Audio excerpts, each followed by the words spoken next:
अगर आज हम 78 सालों के बाद अगर देखें तो एक बार भी दुश्मन हमें नुकसान नहीं पहुंचा पाया, क्योंकि हमारा सैनिक डटा रहता है उस ताकत के साथ, उस संकल्प के साथ जिसमें सिर्फ और सिर्फ भारत मां बसती है। कुछ ऐसी तस्वीरें आज हमारे बीच और आई हैं। कठोर शीतल हवाएं, शून्य से कई डिग्री नीचे तापमान और चारों ओर फैला हुआ हिम का अनंत विस्तार। इन सब के मध्य गर्वपूर्वक लहराता तिरंगा। ये दृश्य मात्र एक चित्र नहीं, बल्कि करोड़ों भारतीयों के हृदय की धड़कन है। लद्दाख की नुब्रा घाटी से लेकर सियाचिन की दुर्गम चोटियों तक हमारे वीर सैनिकों ने स्वतंत्रता दिवस की पूर्व संध्या पर यह सिद्ध कर दिया कि चाहे परिस्थिति कितनी भी विकट क्यों ना हो, तिरंगा सदैव ऊंचा रहेगा और भारत की सीमाएं सुरक्षित रहेंगी।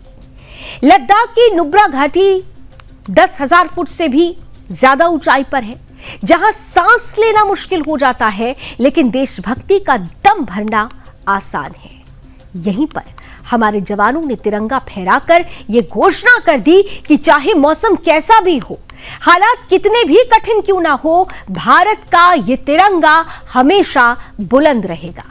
बर्फीली हवा के बीच तिरंगा जब लहराता है तो उसका हर रंग जैसे आसमान को संदेश दे रहा हो, हम हैं तो सीमाएं सुरक्षित हैं। सियाचिन दुनिया का सबसे ऊंचा और सबसे कठिन युद्ध क्षेत्र, -40 डिग्री तापमान, कई फीट मोटी बर्फ, चारों ओर सिर्फ सफेद चादर, और इसी के बीच जांबाज जवान, सीना ताने, हाथ में राइफल और पीछे लहराता तिरंगा। यह दृश्य अपने आप में एक संदेश है। भारत का हिमालय जितना अटल है, उतना ही अटल है भारत के सैनिकों का जज्बा।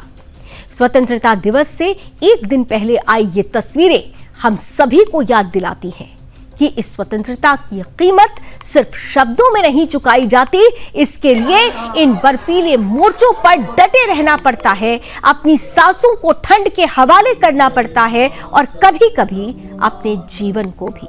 जब पूरा देश स्वतंत्रता दिवस की तैयारियों में लगा हुआ है, तब ये वीर अपने परिवार से दूर बर्फ की दीवारों के बीच पहरा दे रहे हैं। ये सिर्फ एक ड्यूटी नहीं, बल्कि मातृभूमि के लिए अमर व्रत है। नुब्रा से सियाचिन तक गूंजता है भारत का संकल्प, तिरंगा झुकेगा नहीं, रुकेगा नहीं, थमेगा नहीं, यूं ही लहराता रहेगा।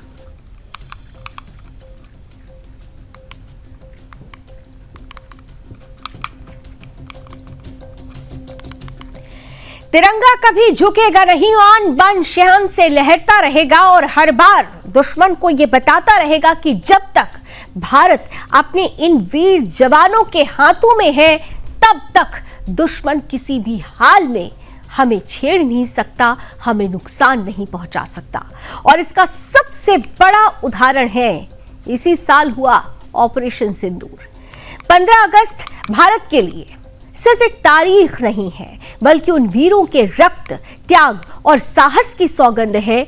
इस बार का स्वतंत्रता दिवस और भी गर्व से भरा था, क्योंकि देश ने देखा ऑपरेशन सिंदूर, हमारे जवानों का यह अटूट शौर्य, और अब बारी उनके शौर्य को सम्मान देने की है।